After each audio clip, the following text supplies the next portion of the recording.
Minutos y esto es Cátedra Bíblica a través de 92.7 FM, tu radio Bendición. Queremos desearle los buenos días del día viernes a todas y todos los que nos sintonizan en esta mañana, como todas las mañanas en el transcurso de la semana. Bien, hoy estaremos laborando para ustedes supervisor de programación Diego Bogado, gerente general Oscar Rebolledo Fuentes, directora general Mercedes Fuentes, y quien tiene el gusto de hablar para usted, el pastor de la Comunidad Apostólica Efesios 2:20, el pastor Henry Contreras.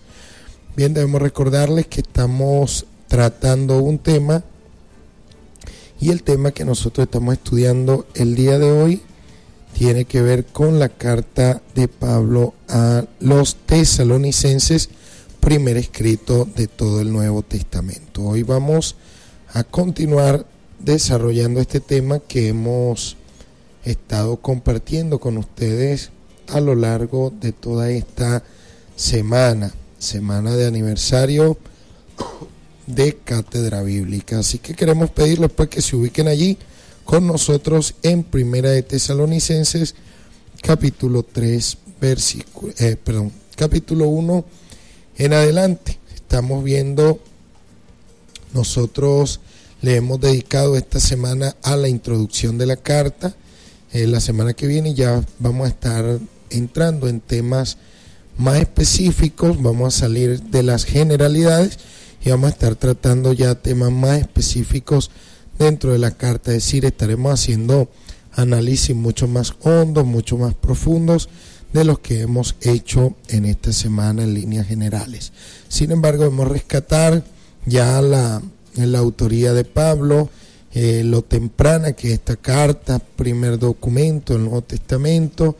Hemos destacado la estructura de la carta, y toda la estructura va encaminada al tema de la venida de nuestro Señor Jesucristo y no al tema de la ida de la iglesia. Nosotros hemos venido rescatando esto porque es lo que está presente en el contenido de la carta, y mal podríamos nosotros decir algo distinto a lo que ella está expresando. Nosotros hemos visto la presentación, capítulo 1, verso 1, hemos visto la introducción, que va desde el capítulo 1 hasta desde el capítulo 1, verso 2 hasta el 10, y cómo se concluye allí. Solamente en la introducción se concluye ya de entrada en el tema de la venida de nuestro Señor Jesucristo. Hemos visto la primera parte temática de la carta, y va desde el capítulo 2 hasta el 3:13, y también cuando se cierra esa primera parte temática, también el tema es la venida de nuestro Señor Jesucristo. La segunda parte pues se va a abrir con el capítulo 4 hasta el 5:24, y también ese cierre nos habla de la venida de nuestro Señor Jesucristo, de tal manera que la carta está atravesada por este tema, e incluso el mismo desarrollo del tema, cuando se trata el tema de la consolación por los difuntos, que es el trasfondo del tema al cual quiere responder Pablo. No quiere responder a una idea de la iglesia, sino al consuelo que deben tener que deben tener aquellos cristianos por los difuntos, por los que han muerto en Cristo, la incertidumbre, qué va a pasar con ellos, cuál será su destino final. Bueno, con respecto a eso es lo que el apóstol quiere comunicarles a ellos. Su conclusión, marcada por el versículo 25 hasta el verso 28, pues es una conclusión variada, donde se destaca el tema de la comunión que tiene Pablo con la comunidad a la cual escribe, los saludos que se dirigen a todos los hermanos con un amor cristiano, es decir, con el ósculo santo propio de las costumbres de la época, la orden apostólica de que la carta pueda ser leída por todos, que la puedan leer en presencia de todos los hermanos, y el deseo de que la gracia del Señor Jesucristo les acompañe siempre. En líneas generales, esa es la estructura de la carta. Hoy vamos a ver la textura argumentativa, vamos a ver el argumento que se presenta allí en la carta. Nosotros debemos saber que las epístolas o cartas del Nuevo Testamento se presenta mucho el carácter de argumentativo en las cartas, y esto tiene que ver con la retórica, con orden. La intención es persuadir a quienes se les escribe. Bueno, el apóstol Pablo hace mucho uso de la persuasión. No obstante, aquí el argumento pues va orientado, como hemos comentado pues en días pasados, tiene un trasfondo más en orden hacia la comunión, hacia el afecto entrañable, la nostalgia por la ausencia de alguien a quien se ama y no se encuentra presente. Eso está allí a lo largo de la carta, y por supuesto el tema de la venida de nuestro Señor y Salvador Jesucristo. Entonces, esta textura argumentativa de la carta, la cual nos ocupa en el día de hoy, no está configurada, es decir, no está expresada en base a un sistema ideológico. No es un sistema ideológico lo que nosotros vamos a encontrar aquí, sino que es el acontecimiento de la aparición de una nueva época. El apóstol está hablándonos de un cambio de época, la aparición de una nueva época, y estamos hablando de la época mesiánica. Toda la carta va a ser atravesada y toda el cristianismo naciente va a ser atravesado por esta verdad. Desde su comienzo hasta su final está surcado el cristianismo, y en el caso de las cartas y los libros del Nuevo Testamento están surcados por la esperanza en la liberación definitiva que debe tener el creyente. Dicha liberación sería posible con la manifestación de Cristo Jesús como Rey glorioso para establecer este gobierno de carácter mesiánico.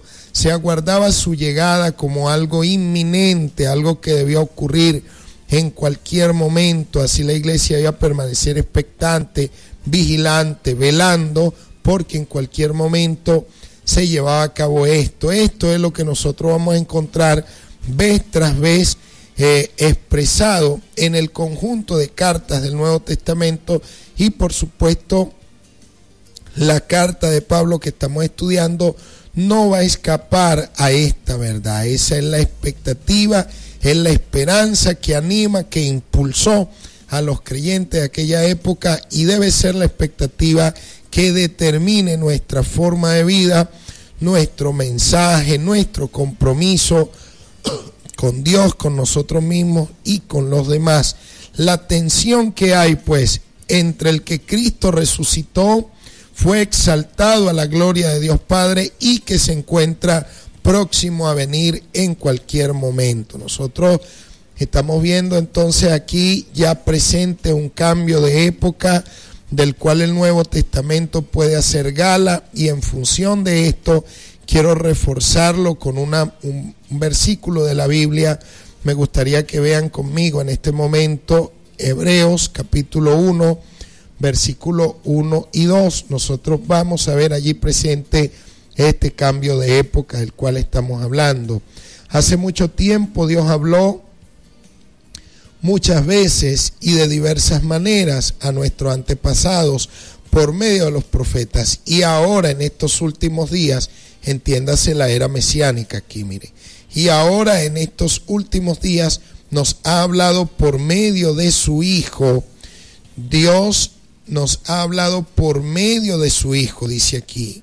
Entonces aquí tenemos nosotros presente este cambio de época, y la Biblia no lo pierde de vista. Observe que en estos últimos días el trato de Dios fue por medio de su Hijo. Dice, Dios le prometió todo al Hijo como herencia, y mediante el Hijo creó el universo. Observen cuántas veces aparece allí la palabra Hijo, y a lo que aparece asociado a que Dios le prometió todo al Hijo, una promesa para él una herencia mediante el Hijo, y mediante el Hijo ha creado todo el universo. El verso 3 dice que el Hijo irradia la gloria de Dios y expresa el carácter mismo de Dios y sostiene todo con el gran poder de su palabra. Después de habernos limpiado de nuestros pecados, se sentó en el lugar de honor a la derecha del majestuoso Dios en el cielo. Verso 4 dice: esto muestra que el Hijo es muy superior a todos los ángeles, así como el nombre que Dios le dio es superior al nombre de ellos. Observen aquí claramente expresada este cambio de época del cual estamos hablando nosotros como un acontecimiento que tiene lugar en la historia. Por lo tanto, no se trata de un argumento ideológico, ni siquiera un argumento estrictamente teológico, sino que se trata de la aparición de una nueva época que se ha hecho presente en la historia. Se trata de la época mesiánica. Por eso la Biblia dice que no hay otro nombre bajo el cielo dado a los hombres en quien podamos ser salvos, y que en el nombre de Jesús, nombre que es sobre todo nombre, se doblará toda rodilla de los que están arriba en los cielos, abajo en la tierra y debajo de la tierra, y toda lengua debe confesar que Jesucristo es el Señor, para gloria de Dios Padre. De tal manera que esto está sumamente expresado. Jesús se ha convertido ahora en el soberano mesiánico. A partir de la resurrección, Él dijo: toda potestad me ha sido dada en el cielo y en la tierra, y lo dijo después de la resurrección. Por lo tanto, ahora ha sido entronizado como el soberano mesiánico en el ámbito celeste. Así pues que nosotros tenemos aquí claramente expresado un cambio de época, y este es el guión mesiánico que nosotros estamos encontrando en la iglesia primitiva, tanto que esto forma parte de la paradosis, entiéndase, de la tradición que recibió el apóstol Pablo, la recibió del Señor, y los apóstoles que al igual que él predicaban, también recibieron esta misma orden de parte del Señor.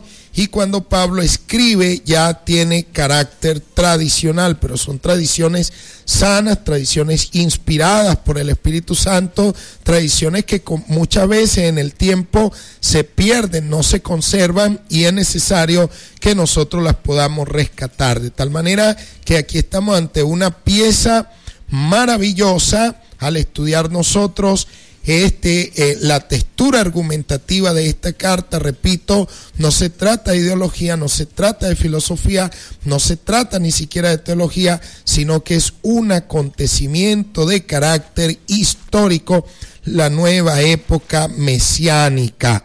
Por esa razón, los textos bíblicos son tan contundentes cuando dicen: de modo que si alguno está en Cristo ¿dónde?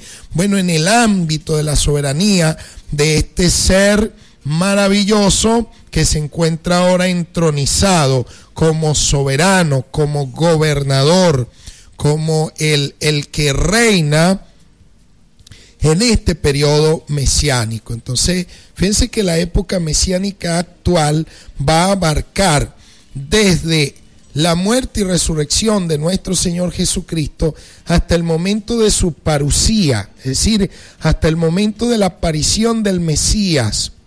Entonces, el tiempo de la iglesia, el tiempo de la constitución del pueblo mesiánico que va a participar en compañía del Señor del futuro reino mesiánico y glorioso.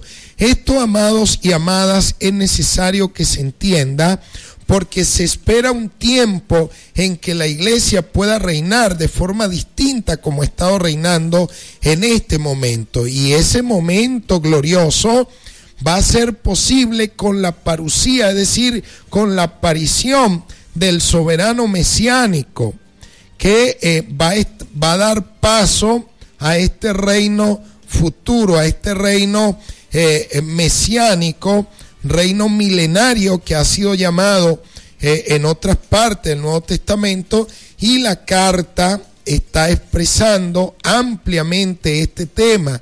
Entonces se trata de la congregación del nuevo pueblo de Dios, del pueblo mesiánico que se va efectuando por medio de la misión que están llevando a cabo los apóstoles enviados o emisarios de este soberano mesiánico llamado Jesucristo. Entonces, en este proceso de la congregación del pueblo mesiánico, se va llevando a cabo algo bien importante, y es la predicación del evangelio. Eso nosotros lo vamos a rescatar ampliamente en esta hora de programación.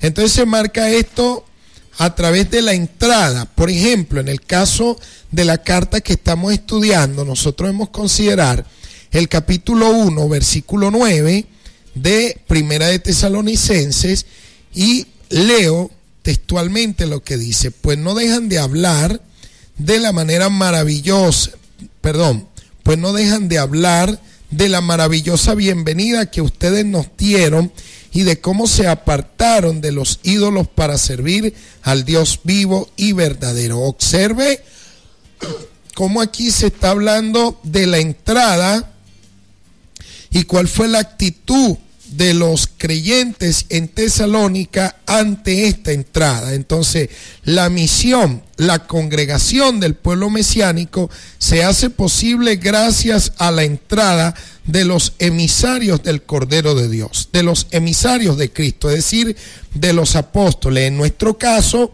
se destaca o se hace alusión al versículo 1 cuando descubrimos quiénes fueron los que entraron: Pablo, Silas y Timoteo. Ante la entrada de ellos en Tesalónica, fíjese usted la bienvenida que les dieron a ellos como emisarios del Mesías. Nosotros podemos ver también el capítulo 2, versículo 2 de la carta que estamos estudiando. Dice: saben lo mal que nos trataron en Filipo y cuánto sufrimos allí justo antes de verlos a ustedes.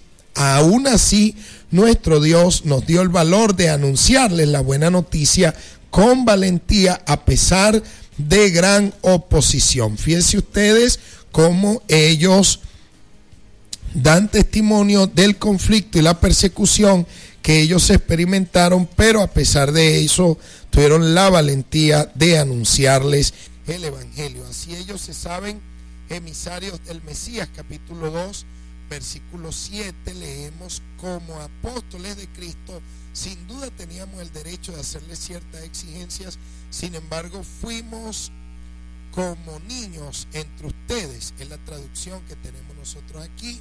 Otra posible traducción sería tiernos entre ustedes, o bien fuimos como una madre que alimenta y cuida a sus propios hijos. Observe el carácter de ternura, el carácter maternal que se encuentra presente allí en la carta. De tal manera pues que los emisarios del Mesías están entrando por primera vez, los enviados por este soberano, porque quien los envió fue un soberano mesiánico en aquel entonces. Ellos están entrando y miren la actitud de los de Tesalónica.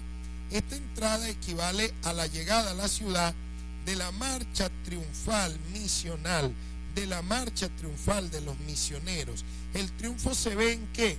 En que haya nacido una comunidad allí en aquel entonces, en que haya nacido una iglesia, pues se haya podido establecer. Desde ese punto de vista se ve el triunfo. Entonces se ve una marcha triunfal por la llegada de aquel soberano mesiánico, ya que los apóstoles no iban a predicar de ellos mismos, iban a predicar de Jesucristo. En esta llegada, en esta entrada, va entrando Cristo, pero va entrando sometiendo a todos los pueblos bajo su señorío. Y con esto nosotros debemos contar. El mismo modo de actuar del equipo de Pablo y los que le acompañan ha demostrado la novedad de su anuncio, y es un anuncio salvador, ya que ha sido muy diferente el anuncio de Pablo y los que le acompañan a otros predicadores itinerantes, propagandistas de aquel mundo helenista, donde había muchos heraldos o proclamadores de distintos mensajes de carácter filosófico, muchas veces se les llamaba cínicos. No entendía la palabra cínico desde un punto despectivo, sino que era una forma de aludir a ellos en aquel entonces. Pero fíjense que ellos tenían mensajes distintos, obviamente, a los que está predicando el apóstol Pablo y los que le acompañan, y su mensaje era más de carácter propagandista, que era propio de aquel mundo helenista. En cambio, la actuación de Pablo y los que le acompañan ha sido una actuación valiente, así lo testifica él en el capítulo 2, versículo 2, que hace un momento leímos. Ha sido una actuación valiente, no han sido vacilantes ante la oposición, ante la adversidad, no se han rendido, no han tirado la toalla, han seguido avanzando, han puesto por delante el evangelio, el que las personas puedan llegar a los pies de Cristo. Eso ha sido primero antes que su propia vida. Entonces su actuación sin duda ha sido una actuación valiente. Los que toman nota pueden leer el capítulo 2 en adelante, y eso va a dar cuenta de lo que yo estoy presentando en esta hora a manera de resumen. Ellos no han vacilado, han actuado con valor, con denuedo, con entrega, con intrepidez. Han actuado sin detenerse, sin amedrentarse en su acción de predicar el evangelio. Esa acción no ha estado determinada por el fraude ni por la adulación, tampoco buscan el afán de prestigio, tampoco buscan el lucro. Cuán distintos fueron estos predicadores, cuán distintos fueron ellos en el empeño de abrir obras, de abrir iglesias, de plantar el evangelio, de llevar a Jesucristo. No vacilaron, no se rindieron, no se detuvieron ante la oposición. Su mensaje jamás lo determinó el fraude, es decir, no traficaron con la palabra, no la diluyeron, no vendieron el mensaje, no fue un mensaje entreguista, no fueron personas que se dejaron comprar por un bozal de arepa, no, fueron gente que se determinó a pararse en la brecha. Tampoco les impulsó estar adulando a nadie para que pudiera llegar a los pies de Cristo. Sencillamente entendían el mensaje del evangelio como poder de Dios para habilitar al ser humano para que se pudieran romper las cadenas y tener un encuentro con el Cristo de la gloria. Entonces, si nosotros vamos viendo estas características presentes allí en el capítulo 2, y me gustaría irlas leyendo, irlas destacando en la medida que vayan apareciendo. Miremos nosotros lo que dice el capítulo 2, verso 1 en adelante. Ustedes saben, dice allí el apóstol, apela a lo que ellos saben. Son amados hermanos, ustedes saben, amados hermanos, que nuestra visita a ustedes no fue un fracaso. Pablo dice, no somos unos fracasados. Ustedes tienen allí, ustedes son creyentes y son prueba de nuestro éxito, de nuestra victoria. Dice, ustedes saben, amados hermanos, que nuestra visita a ustedes no fue un fracaso. Saben lo mal que nos trataron en Filipos, cuánto sufrimos allí justo antes de verlos a ustedes. Aún así, nuestro Dios nos dio el valor. Mire la fuente del valor que ellos tenían. Ese valor venía de Dios. Nuestro Dios nos dio el valor de anunciarles la buena noticia con valentía. Lo hicieron con valor, con los pantalones bien puestos, a pesar de la gran oposición. Como ven, no predicamos con engaño. Fíjense que no les animó el fraude. No predicamos con engaño, ni con intenciones impuras o artimañas. El apóstol Pablo estaba sumamente claro en lo que hacía y en donde llegaba. Dice, pues hablamos como mensajeros aprobados por Dios, a quienes se les confió la buena noticia. Nuestro propósito es agradar a Dios, no a las personas. Solamente Él examina las intenciones de nuestro corazón. Como bien saben, ni una sola vez tratamos de ganarlos adulándolos. No fue la adulación. Ni una vez tratamos de ganarlos adulándolos. Y Dios es nuestro testigo que nunca aparentamos ser amigos de ustedes con el fin de sacarles dinero. Fíjese lo que dice aquí el apóstol Pablo, con el fin de sacarles dinero. En cuanto a elogios humanos, nunca los hemos buscado, ni de ustedes, ni de nadie. Entonces, fíjense ustedes cómo el apóstol va destacando estas características. Su valentía venía de Dios, predicaron el evangelio con valor, con denuedo, frente a la oposición, y no les animó el fraude, ni la adulación, ni el afán de prestigio. No andaban buscando prestigio, ni lucro, no, nada de eso los impulsaba a ellos, sino que con una actitud humilde y con demostración de cariño, con tonos de afecto materno, paterno hacia los pequeños, el apóstol y el equipo que estaba trabajando con él,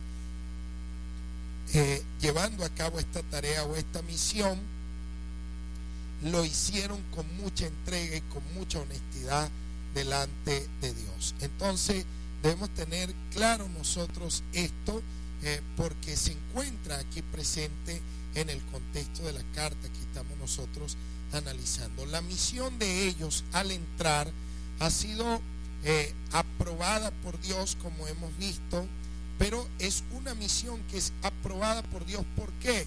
Primero, porque fue Dios quien los constituyó para dicha tarea y los envió, pero además porque ha sido portadora del evangelio y no de intereses personales. Es una misión que ha sido portadora del evangelio y no de la adulación. Ha sido portadora del evangelio y no buscan en el evangelio ocasiones para quitarle el dinero a nadie. No buscan en el evangelio ocasiones para engordar su cuenta bancaria. No buscan en el evangelio ocasiones para ver cómo pueden vivir no por fe, sino de la fe de los demás. Ellos no han buscado en el evangelio el aplauso, ni tener iglesias grandes. No han sido esas las motivaciones principales. Es importante crecer como iglesia, que la membresía crezca, por supuesto que sí, pero muchas personas tienen en el fondo el interés es tener una iglesia grande y no la salvación de las personas. En el fondo el interés es tener una cuenta bancaria grande y no la salvación de las personas. En el fondo buscan el aplauso y no la salvación de las personas. Y nosotros podemos ver esto, que mientras muchos quieren conquistar logros para sí mismos, quieren lucro, quieren prestigio, quieren adulación, quieren el aplauso, terminan falsificando y traficando con la palabra de Dios. Nosotros aquí vemos en cambio que la misión de ellos es aprobada por Dios, porque fueron enviados por Dios y porque son portadores del evangelio. Portadores del evangelio. Es tremendo. Aquí el término evangelio figura 6 veces en la carta y aparece en absoluto. Es decir, se trata del evangelio con un carácter absoluto. Fíjese usted que en la Biblia el evangelio es algo absoluto y no admite que sea diluido, ni que sea traficado, ni falsificado de ningún punto de vista. También aparece la palabra con el genitivo, es decir, con el posesivo de Dios en este caso, indicando cuál es el origen del evangelio. Por eso con el evangelio ni se puede traficar, ni se puede defraudar, ni nada que se le parezca. Tampoco el evangelio se puede dar con el afán de prestigio, de lucro, del aplauso. No, el evangelio no se puede dar con ninguno de esas intenciones, con ninguno de esos intereses. Todos esos intereses falsifican el evangelio, lo vacían de contenido, y Pablo tenía esto sumamente claro. Se trataba del evangelio con carácter absoluto en este caso, o cuando se destacaba con el genitivo, es decir, el posesivo, entiéndase, era el evangelio de Dios, indicando su fuente, su origen, y en tal sentido debía ser siempre algo bueno, completamente bueno, debía tener el poder de Dios, y eso lo enseña Pablo en Romanos 1:16, para los que quieran verificar lo que estoy diciendo en este caso. Entonces se hablaba del evangelio como absoluto, del evangelio de Dios, indicando su fuente, su origen. También se hablaba con el genitivo, es decir, el posesivo de Cristo, el evangelio de Cristo. Vamos a ver el capítulo 3, versículo 2, a ver qué nos dice. Y enviamos a Timoteo para que los visitara, y él es hermano nuestro y colaborador de Dios en la proclamación de la buena nueva de Cristo. Observe aquí el posesivo, el evangelio es de Cristo. Si nosotros vemos el capítulo 2, creo que es el versículo 8, dice: los amamos tanto que no solo les presentamos la buena noticia de Dios. Mira el genitivo aquí, el posesivo de Dios. Entonces capítulo 2 verso 8, el evangelio es de Dios. Capítulo 3 versículo 2, el evangelio es de Cristo. Cuando dice que el evangelio es de Dios, se refiere a la fuente, al origen del evangelio. Y cuando dice que el evangelio es de Cristo, en este caso se refiere al contenido del evangelio. Entonces, por un lado, fuente y origen del evangelio, Dios; por otro lado, contenido del evangelio, de Cristo. Es decir, el mensaje es acerca de Cristo, no acerca de plata, no acerca de carro, no acerca de casa, no acerca de falda, de pantalón, de pintura, de pelo, no acerca de tantos temas que han tratado de infiltrar en el evangelio y lo contaminan, lo pervierten, lo tuercen a su antojo, y no se logra comprender el contexto de lo que se nos quiere transmitir. Me he detenido en este punto porque me parece un punto sumamente trascendente. Nos obliga a predicar, a preguntarnos qué predicamos, cómo empleamos el púlpito, los 45 minutos que nos dan, porque a veces nos tocan en la campanita y dicen: mira, hermano, se le acabó el tiempo, o le pasan una situación, a veces por escrito, y no es que eso esté mal, porque tiene que haber un orden, un programa establecido, pero a lo que me estoy refiriendo es cómo empleamos esos 45 minutos o esa hora que nos dan de tiempo para predicar la palabra. ¿Cuántas veces en el mensaje que usted predica aparece la palabra Dios, o la palabra Cristo, o la palabra Espíritu Santo, o la buena noticia? ¿Cuántas veces aparece el tema de la cruz, el tema de la resurrección? ¿Cuántas veces aparece el tema de la expectativa de la venida de nuestro Señor Jesucristo? No, pero nos metemos en el tema de la falda, la pintura, el pelo en la vida de los demás. Yo no sé a dónde nosotros queremos llegar. Entendamos que el evangelio es de Dios, fuente y origen de todo lo bueno. El evangelio es de Cristo, acerca de Cristo, no acerca de nosotros, no acerca de que Dios nos usa haciendo milagros, no acerca de que somos los super apóstoles, no acerca de la vecina, no acerca del vecino, no acerca del hermano, de la hermana. Es el evangelio de Dios, el evangelio de Cristo. Esto tiene que entenderse.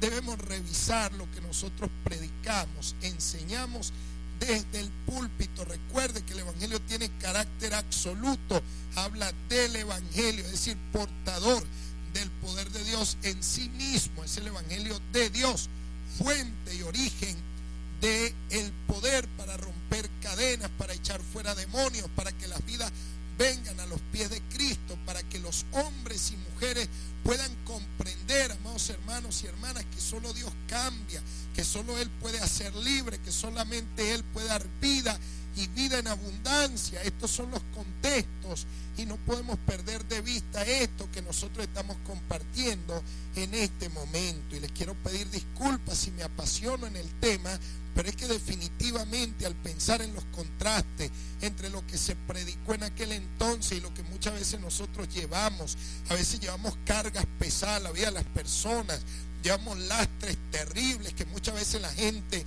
no sabe cómo salir de situaciones de opresión. Oran, ayunan, vigilan, se congregan, son fieles al Señor, y aún así nada ocurre. ¿Por qué? Porque le estamos predicando otras cosas.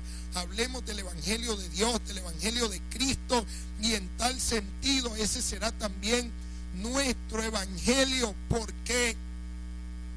Porque el evangelio de los emisarios comprometidos con la palabra de nuestro Dios, y ella es la que se proclama como palabra viva y eficaz de parte de Dios, que tiene potencia para hacer libres a las personas, porque está bajo el acompañamiento del Espíritu Santo. Fíjese usted lo que dice el capítulo 2, versículo 13, dice allí la Escritura: por lo tanto, nunca dejamos de darle gracias a Dios de que cuando recibieron su mensaje de parte nuestra.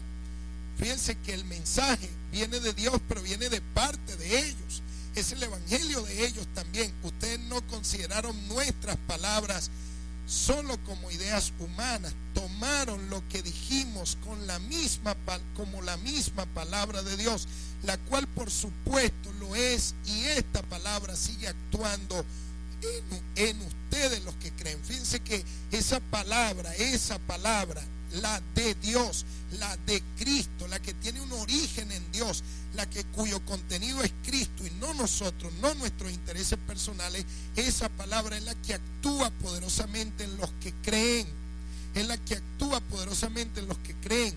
Otros temas actúan poderosamente en el prejuicio, actúan poderosamente en la división, en la separación, en el conflicto, en temas que lo único que traen son tristeza. Y nosotros debemos tener cuidado con lo que estamos enseñando o con lo que nosotros podemos predicar en algún momento. Entonces, aquí tenemos nosotros, ¿por qué esta entrada es una marcha triunfal? Porque se trata del evangelio, se trata de la palabra, que también aparece esta expresión aquí, el evangelio o de la palabra, también aparece en término absoluto, el término la palabra, que se encuentra aquí presente en el capítulo 1, versículo 6. Dice: sabemos, amados hermanos, que Dios los ama y los ha elegido para que sean su pueblo. Perdón, estaba leyendo el verso 4. Se trata del versículo 6. Así que recibieron la palabra, mire usted, en término absoluto, en la palabra o el mensaje, con alegría, con la alegría del Espíritu Santo, a pesar del gran sufrimiento que les trajo. De este modo nos imitaron a nosotros y también al Señor. Observa entonces cómo el evangelio aparece con carácter de absoluto. El evangelio es la palabra, logos también como absoluto. Y se trata, ¿en qué consiste el evangelio? Acerca del acontecimiento mesiánico, acerca de la venida de nuestro Señor Jesucristo. Amados hermanos y hermanas, Cristo viene. La iglesia no es la que se va, es Cristo el que viene para gobernar. Bueno, el arrebatamiento. Bueno, hermano, en su momento nosotros vamos a tratar el tema del arrebatamiento, y allí usted va a tener la oportunidad de ver si la iglesia se va o no se va para el cielo. No, hermano, pero es que yo no entiendo, pero es que a mí me han dicho tal cosa. Bueno, hermano, pero debe ser así. Bueno, estoy haciendo un ejercicio imaginario aquí, porque mucha gente opina de manera contraria, pero ya que usted me pregunta y me pide explicación, préstele atención a lo que estamos compartiendo y usted va a ver cómo vamos a ir haciendo un análisis exegético, de tal manera, amados hermanos, que los textos bíblicos se miden, tienen un alcance, tienen un resultado, y el que sale de esa medida, de ese alcance o ese resultado, sencillamente está tergiversando el mensaje, está dejando de predicar el evangelio. Ya no es la palabra, ya no es el evangelio de Dios, ya no es el evangelio de Cristo, y en tal sentido no vale la pena creer en un fraude, en algo que nos están enseñando que no tiene pie, no tiene base, no tiene fundamento en lo que el Espíritu Santo de Dios definitivamente ha inspirado para edificar la iglesia. Entonces se trata del evangelio, carácter de absoluto, también de genitivo. El evangelio es absoluto, también es el evangelio de Dios, es el evangelio de Cristo o la palabra, es decir, en absoluto también, o la palabra de Dios, también con genitivo. Entonces debemos nosotros tomar en cuenta esto, y el contenido del evangelio, que ya sabemos que es Cristo, es su muerte, es su resurrección, es sobre el acontecimiento mesiánico. El acontecimiento mesiánico, es decir, Jesús reina, es el nombre que es sobre todo nombre, y Cristo viene, Maranata, amar su venida, esperar su venida, anhelar su venida. Eso es lo que enseña la Biblia sobre el acontecimiento mesiánico. Ahora fíjense, cuando predicamos el evangelio de Dios o el evangelio de Cristo, la potencia misteriosa actuante del Espíritu Santo se hace presente. Se hace presente como trayendo vidas rendidas a los pies de nuestro Señor y Salvador Jesucristo. Se va a hacer presente de tal manera y en tal sentido. vamos a recordarle que transmitimos a través del 92.7 FM y le vamos a dar paso a la mensajería de texto en este momento. Así que, Gran Diego, ayúdenme hoy con la mensajería de texto, por favor. Pues sí, pastor, por aquí dice Pastor Contreras, buen día, un saludo de 92.7 y el programa Cátedra Bíblica para el hermano Javier Gutiérrez, conductor de aviones por tierra en Mariche. Bendiciones. Gloria a Dios, bendiciones, amado hermano. Me alegra saludarle. Buenos días, mi hermano, gloria al soberano mesiánico a partir de su resurrección. Aleluya a su santo nombre, gloria a Dios. Amén, amén, claro que sí, por supuesto. Buen día, pastor, Dios le bendiga. Quiero pedirle por favor que ore por mí, estoy muy mal, tengo mucho dolor, rabia, me siento defraudada. Mi niña cometió una falta, yo que quería lo mejor para ella, tanto consejo que le he dado y no valió nada. Y lo hizo y ella solamente tiene 16 años y me enteré por otras personas y no por ella, y en verdad no sé cómo llevar esta situación porque tengo mucha rabia y molestia con ella y ese joven. Bien, le damos gracias a Dios por tomarnos en cuenta en una situación tan delicada como la que usted puede estar pasando. Entendemos perfectamente su motivación, su molestia, su rabia, pero tiene que empezar a desalojar de su mente y de su corazón sentimientos que en este momento pueden generar más daño que bien.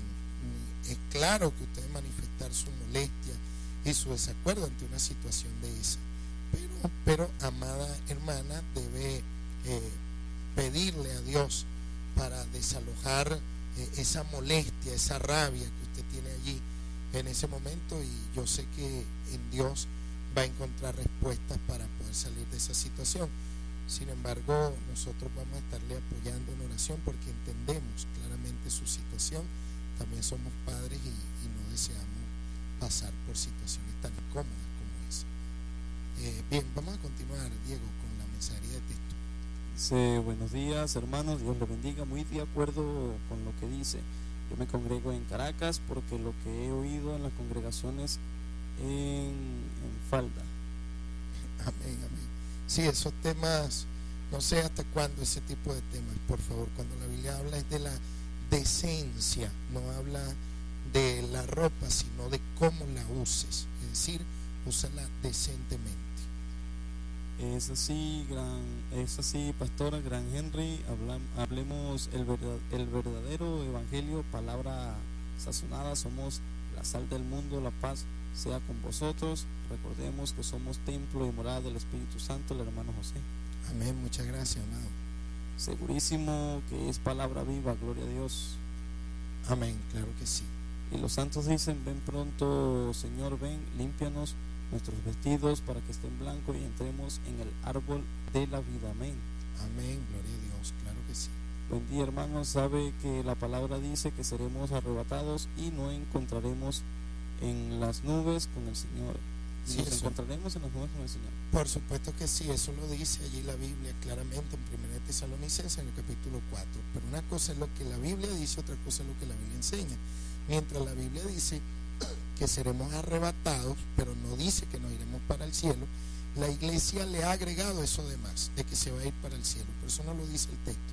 De todas maneras, cuando estemos haciendo la exégesis de ese pasaje, le invito a estar atento a lo que enseña allí la Escritura.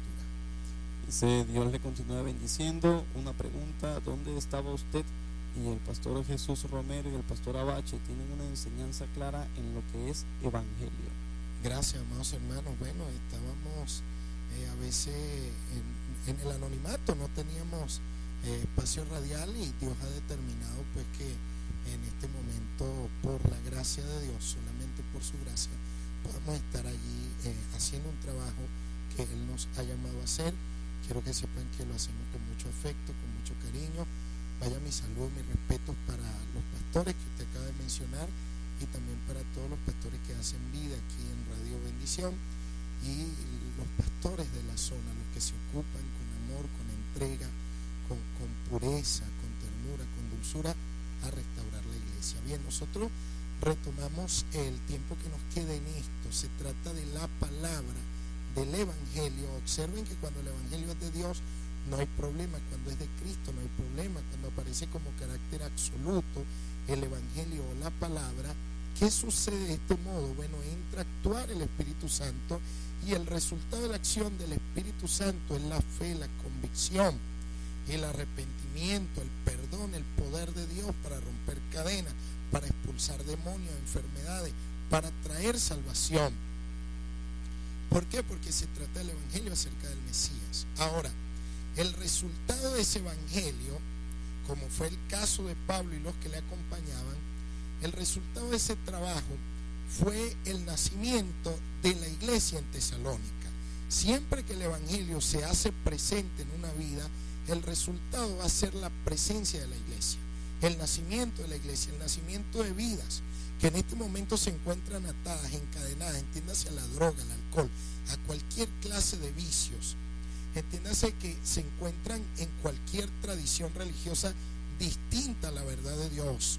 Se pueden encontrar en santería, en satanismo, pero siempre que la palabra, el Evangelio, se hace presente, la potencia del Espíritu Santo va a actuar, y el resultado va a ser el ingreso y el nacimiento de una comunidad mesiánica, ¿ok? Va a ser el nacimiento de la iglesia. El origen de esta iglesia, en el caso de Tesalónica, está en la elección de Dios. Vamos a considerar el capítulo 1, versículo 4. Allí nosotros sabemos, amados hermanos, que Dios los ama y que los ha elegido para que sean su pueblo. ¿Cómo nos elige Dios? Bueno, sabemos que su elección es soberana, pero esa elección se ve solamente cuando el Evangelio se anuncia, cuando el Evangelio se predica, cuando el Evangelio se hace presente, cuando es acerca de Jesucristo. Entonces, en ese momento, el Evangelio se hace presente y se hace efectiva la elección de Dios, que Dios nos eligió desde antes de la fundación del mundo. Debemos entender que Dios nos elige, que Dios nos llama, capítulo 2, versículo 12, capítulo 4, versículo 7, y se especifica en qué consiste dicha elección. 2:12 dice: y les rogamos, los alentamos y les insistimos a que lleven una vida que Dios considere digna, pues Él los llamó. Observen que Dios elige, Dios llama, y su elección es a la santificación, o su llamado es a la santificación, de tal manera que se va viendo cuál es el resultado del Evangelio y de la acción del Espíritu Santo. Entonces, se trata de una elección, de una llamada efectiva de Dios que se efectúa mediante la proclamación del Evangelio y la acogida de ese mensaje, es decir, la atención que se le da a este mensaje. Se hace posible eso, y allí se va configurando de ese modo el pueblo de Dios, se va levantando, se va haciendo presente un pueblo de Dios que Dios ama, capítulo 1, versículo 4, un pueblo santo, según lo va expresando en otras porciones de la Biblia. Se emplean los términos para santidad, para santificación, para santificar, el beso santo que se hace presente aquí, capítulo 4, versículo 3, capítulo 4, verso 3, versículo 4, versículo 13, capítulo 5, versículo 26, se va a hacer presente el tema de la santificación. ¿Gracias a qué? Al mensaje del Evangelio. Cuando se hace presente entonces el resultado de la acción del Espíritu Santo que actúa levantando y conservando la iglesia es la eclesía, es decir, que las personas ahora se congregan gracias a la acción de Dios, gracias a la acción del mensaje, a la acción del Mesías, y la iglesia ahora es la iglesia de Dios. Observen todo el recorrido por el que tenemos que pasar, donde dejamos de ser entonces gente del mundo para convertirnos en hombres y mujeres de nuestro Dios, de tal manera pues que es necesario que nosotros podemos podamos tener presente esto. Por aquí nos escriben, voy a dedicar el tiempo que me queda para leer algunos mensajes que me han llegado aquí. Buenos días, mi hermano, gloria al soberano mesiánico a partir de su resurrección. Aleluya al santo, gloria a Dios. Segurísimo que es palabra viva, gloria a Dios.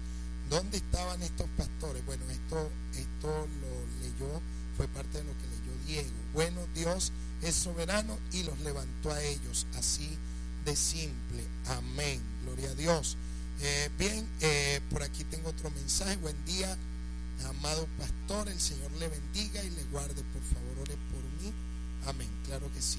Mi hermana Judy haciendo solicitud de oración. Bien, amados hermanos, entonces al proclamar la palabra de Dios del Evangelio, recuerden que el llamado, la elección de Dios se hace presente, el llamado de Dios se hace efectivo, el amor de Dios nos va a acompañar continuamente, nos convertimos en pueblo santo, nos congregamos en su nombre y a partir de ese momento, como resultado, tenemos la iglesia de Dios apartada, arrancada del poder de las tinieblas.